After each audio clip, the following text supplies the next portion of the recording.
আল্লাহর নবী আল্লাহর পয়গম্বর হযরতে ইয়াকুব আলাইহিস সালাতু ওয়াস সালাম। আমার যে আলোচনা প্রথম স্তরে আমি ঢুকে গেলাম। আল্লাহর নবী হযরতে ইয়াকুব পয়গম্বর, উনি দুইটা বিবাহ করলেন। কয়টা বিবাহ? দুইটা। প্রথম বিবাহ উনি যখন করলেন তখন উনার পরিবারের মধ্যে 10টা সন্তান ছিল। কয়টা সন্তান? 10টা। 10টা সন্তান কি বাড়ির দ্বারা কথা?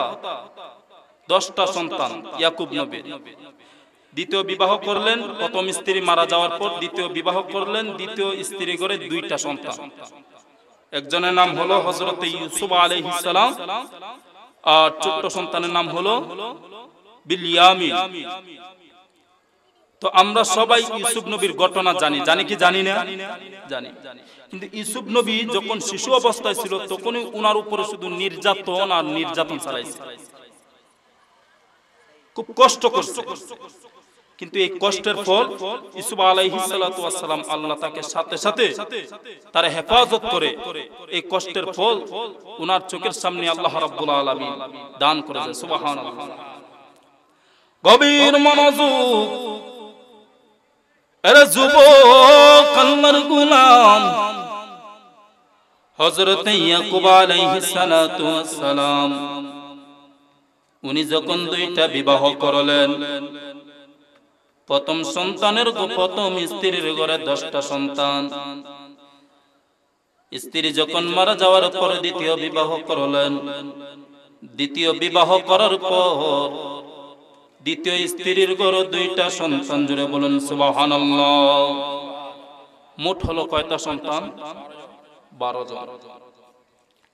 আরে আল্লাহর গোলাম, আরে নবীর প্রেমিকগণ,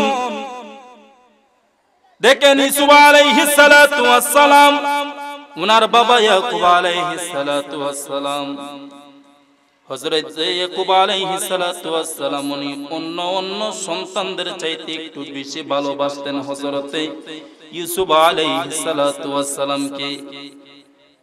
একটু বেশি ভালোবাসতেন, যত্ন করতেন।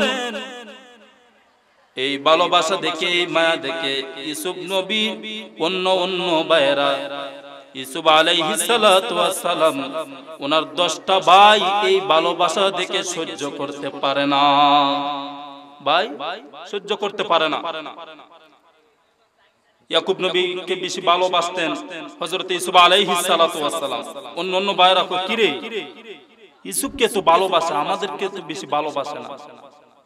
ওই ষড়যন্ত্র শুরু হলো। হযরতে ইউসুফ আলাইহিস সালাতু ওয়াস সালামকে 10 ভাই মিল্লা যুক্তি করছে। কিটা করছে?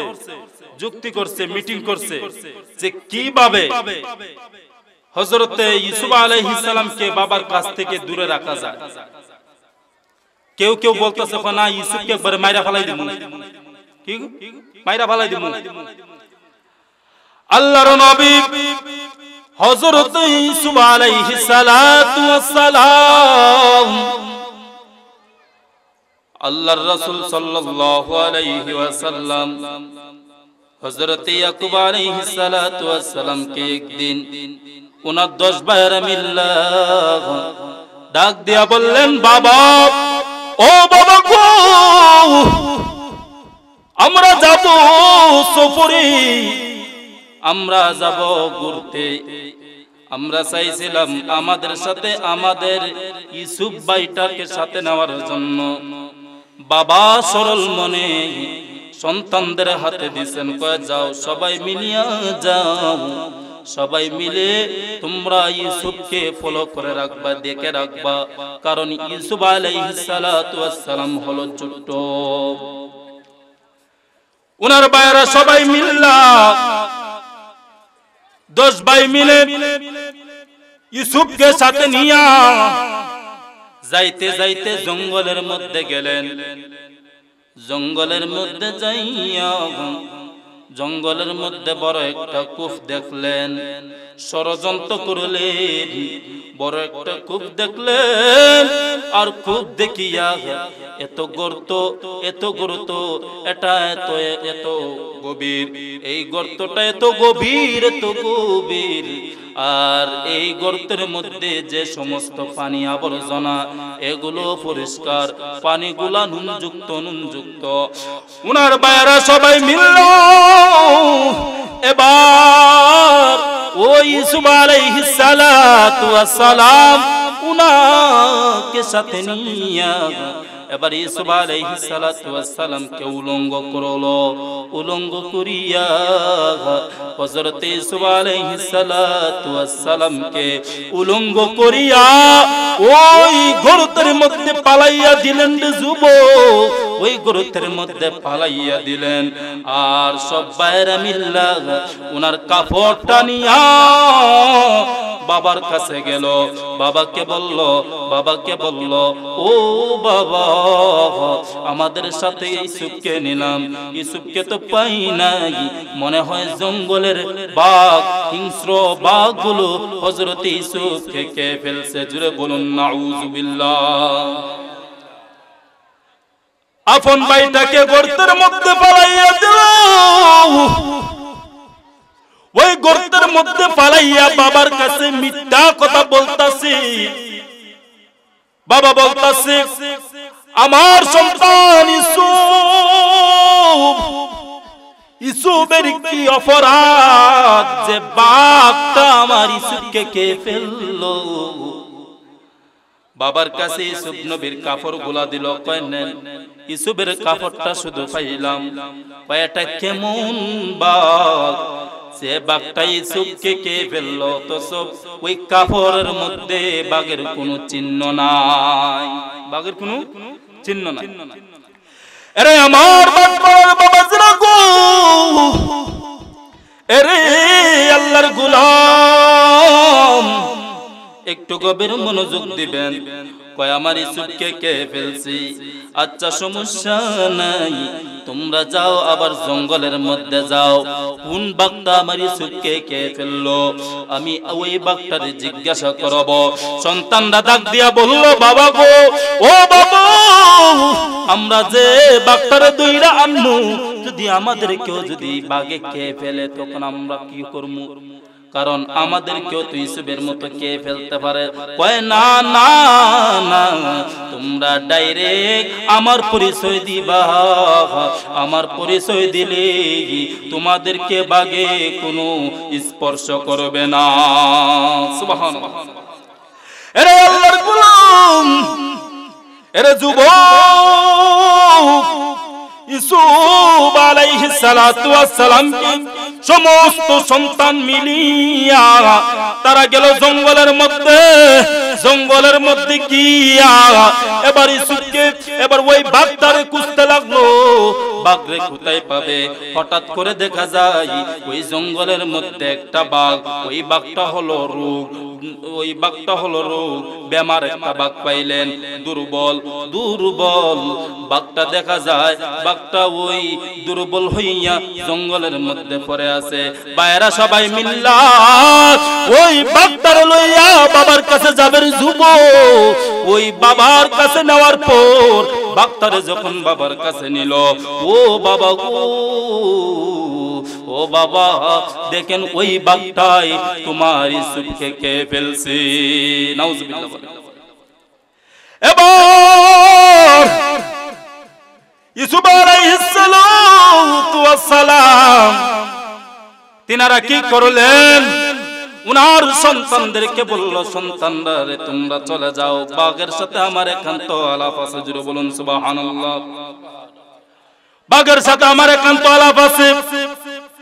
বাঘ তারে বললেন, ও বাঘ, আমার সন্তান, আমার ইউসুফ ছোট্ট সন্তান, যাকে আমি বেশি ভালোবাসতাম, আমার ওই সন্তানের কি অপরাধ যে আমার সন্তানকে তোরা কে ফেললি?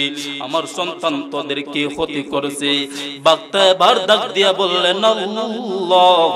বাঘটা সরাসরি মাওলাকে বললেন, আল্লাহ গো, ও আমার আল্লাহ, ও আল্লাহ আমি তো কথা বলতে পারি না, আল্লাহ তোমার কাছে আমার একটা আরজি, আল্লাহ আমি বাগের জবানটা কইলা দাও।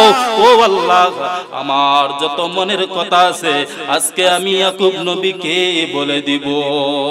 সুবহানাল্লাহ। এবার যখন বাঘের জবান খুইলা দিল, হযরতে ইয়াকুব নবীকে বললেন, বাঘ ডাক দিয়া বললেন, ও আল্লাহর পয়গম্বর ইয়াকুব, ও ইয়াকুব নবী গো, ও ইয়াকুব নবী শুনিয়া নাও, শুনিয়া নাও, তোমার সন্তানরা মিথ্যা কথা বলছে, শুনিয়া নাও গো আল্লাহর পয়গম্বর, আমরা তোমার সন্তানদেরকে কিছু করি নাই, আমরা ইউসুফকে কিছু করি নাই। এবার বাঘটা ডাক দিয়া বললেন, ও আল্লাহর পয়গম্বর ইয়াকুব শুনে নাও, ও নবী ইয়াকুব নবীকে তো আমরা বন জঙ্গল আর বাঘ হরিণে খাইব দূরের কথা, তাদের পশম কামড় দিব দূরের কথা, অর্থাৎ মাওলা নিষেধ করেছে, নিষেধ করেছে। শুধু আমি কেন, বন জঙ্গলের কোনো সিংহ নাই, বন জঙ্গলের কোনো বাঘ হরিণ নাই, যে আমার আল্লাহ নিষেধ করেছে, অর্থাৎ কোন নবীকে পশম, কোন নবীকে খাওয়া, কোন নবীকে খুন করা, কোন নবীকে শেষ করা, এটা মাওলার থেকে নিষেধ করে দিছে। সুবহানাল্লাহ। এরে আল্লাহর পয়গম্বর, এরে যুবক, ও দুনিয়ার মুসলমান, একটু কানটা খুলে নাও। এবার যখন ইউসুফ আলাইহিস সালাতু ওয়াস সালাম যখন এই গর্তের মধ্যে পড়ে গেল, বাবা বুঝতে আর বাকি নাই, বাবা বুঝতে পারছে হয়তো এটা আমার সন্তানদের কোনো চালাকি, এটা আমার সন্তানদের চালাকি। এবার যখন বাবা কান্না করতেছে সন্তানের জন্য, ওরে যুবক, ওরে আল্লাহর গোলাম, এবার যখন হযরতে ইউসুফ আলাইহিস সালাতু ওয়াস সালাম গর্তের মধ্যে পড়ে আছে, আর মিশরের একটা বাজার আছে, ওই বাজারের নাম হলো গোলাম বাজার। ওই বাজারে কিছু পুরাতন ব্যবসায়িকরা ওই জঙ্গলের দিক দিয়ে আসতেছে, জঙ্গলের দিক দিয়ে আসতেছে, আর হঠাৎ করে দেখে দাদা পানির পিপাসা ধরছে গো, পানির পিপাসা, জঙ্গলের মধ্যে কোনো পানি নাই, জঙ্গলের মধ্যে কোনো পানির ব্যবস্থা নাই। এবার যখন হঠাৎ করে সামনে একটা কূপ পাইলেন, ওই কূপের মধ্যে দেখতাছে, ওই কূপের মধ্যে দেখতাছে যে পানি আছে, পানি আছে, ওই কূপের মধ্যে পানি। ওনার সাথীরা বলতাছে না, এই পানি খাওয়া যাবে না, এই পানি অপরিষ্কার, এই পানি নুনযুক্ত, এই পানি আমরা খাবো না, এই পানি না ছাড়া পানি জঙ্গলের মধ্যে পাওয়া মুশকিল, এই পানি খাইয়া আপাতত আমাদের নিজেদের প্রাণ বাঁচাইতে হবে। কথা বলেন ঠিক না বেটি? ওরে আমার বন্ধু, ওরে বাচ্চারা, মুরব্বী বাবারা, মা বোনেরা গো, এবার যখন ওই ব্যবসায়িকরা যখন ওই কূপের মধ্যে পানি আনবে, পানি আনার জন্য একটা পেয়ালা পালাইলো, ওই পেয়ালার মধ্যে আল্লাহর পয়গম্বর হযরত ইউসুফ আলাইহিস সালাম, আমার আল্লাহ ডাক দিয়া কয়, ওরে জিবরাইল, জিবরাইল রে, ও জিবরাইল, তারা তাদের কূপের মধ্যে আমার ইউসুফকে তুমি বসাইয়া দাও, আমার ইউসুফকে তুমি বসাইয়া দাও। ইউসুফ নবী তো উলঙ্গ। জিবরাইল বলল আল্লাহ, জিবরাইল বলল আল্লাহ, ইউসুফ নবীকে যে আমরা কূপের মধ্যে তুলিয়া দিব, কিন্তু ইউসুফ নবী তো উলঙ্গ। আমার আল্লাহ জান্নাত থেকে 2টা কাপড় পাঠাইলেন, জান্নাত থেকে 2টা কাপড় জিবরাইলকে পাঠাইলেন। জিবরাইলকে বলল, ওই 2টা কাপড় আমার ইউসুফ নবীকে দাও, আর আমার ইউসুফ নবীকে তাদের কূপের মধ্যে তোমরা তুলিয়া দাও। সুবহানাল্লাহ।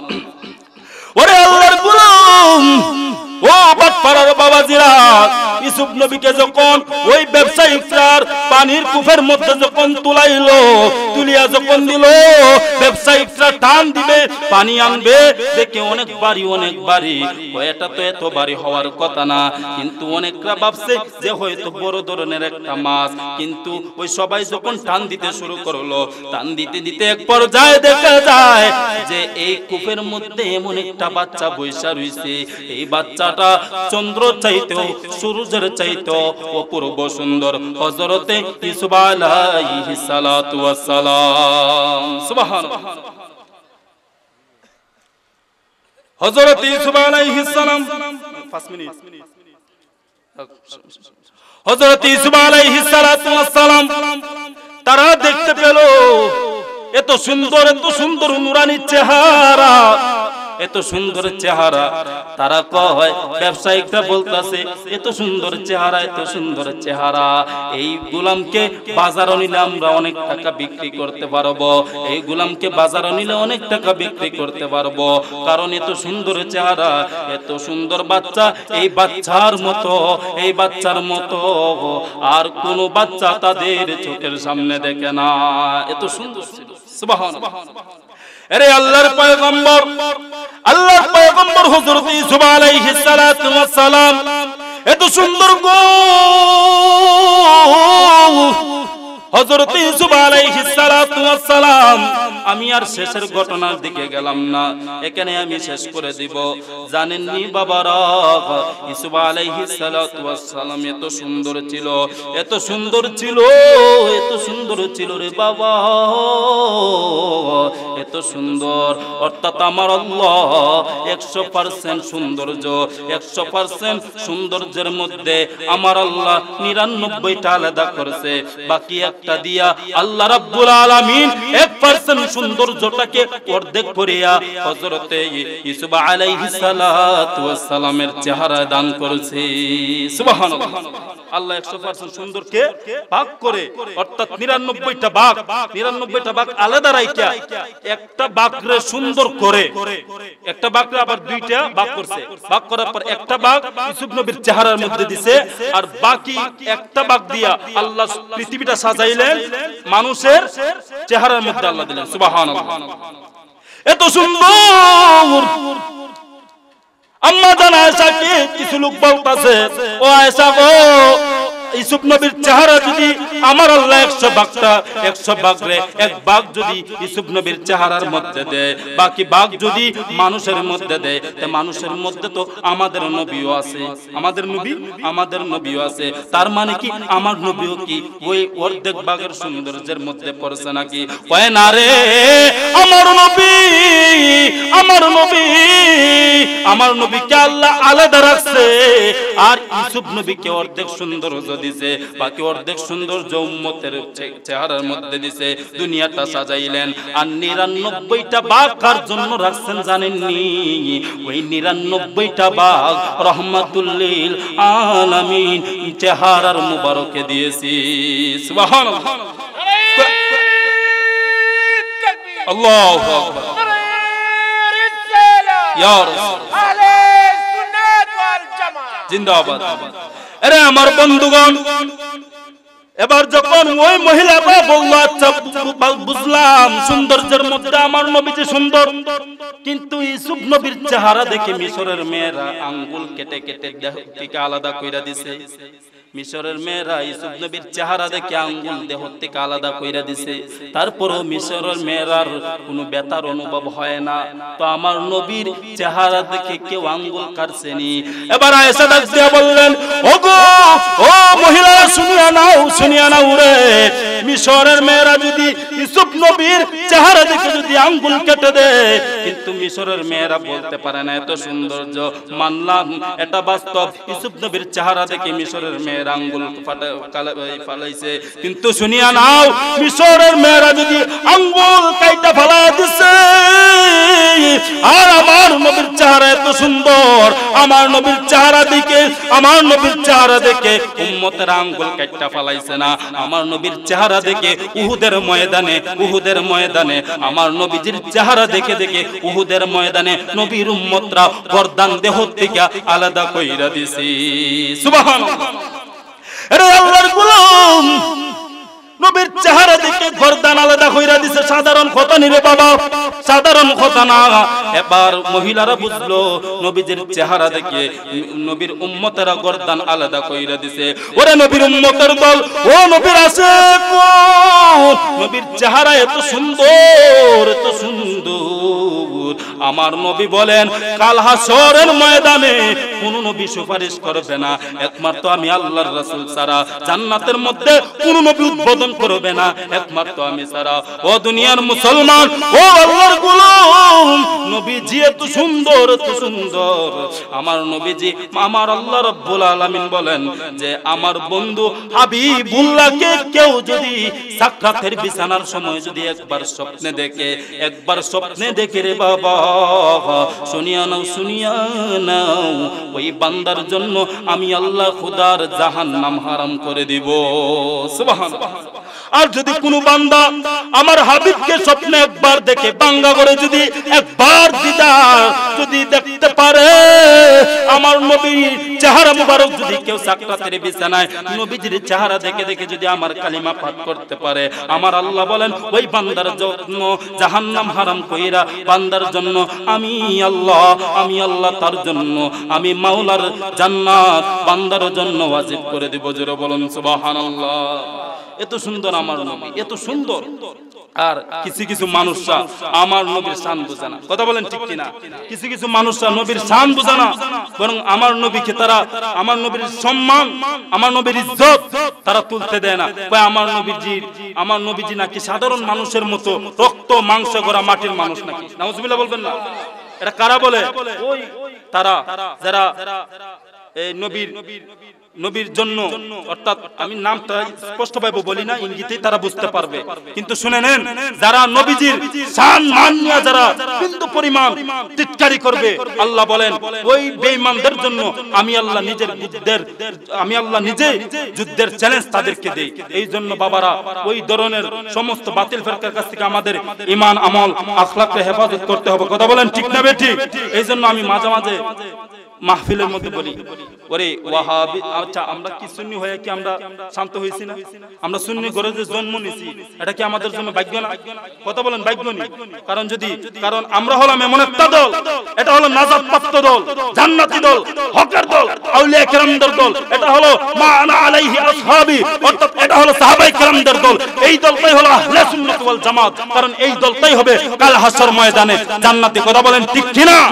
আর বাকি 72টা দল যাবে জাহান্নামে। ওই 72টা দল কারা? যারা নবীজির শান মান নিয়ে বিন্দু পরিমাণ টিটকারি মকসারি করছে, নবীকে মাটির মানুষ বলছে, মাটির ব্যবসা যারা করছে, তারাই হবে জাহান্নাম, তারাই হবে 72টা দলের মধ্যে, তারাই থাকবে 72টা দলের মধ্যে ফেরকা, এরাই হবে জাহান্নামের লারকি। এরা কি হবে?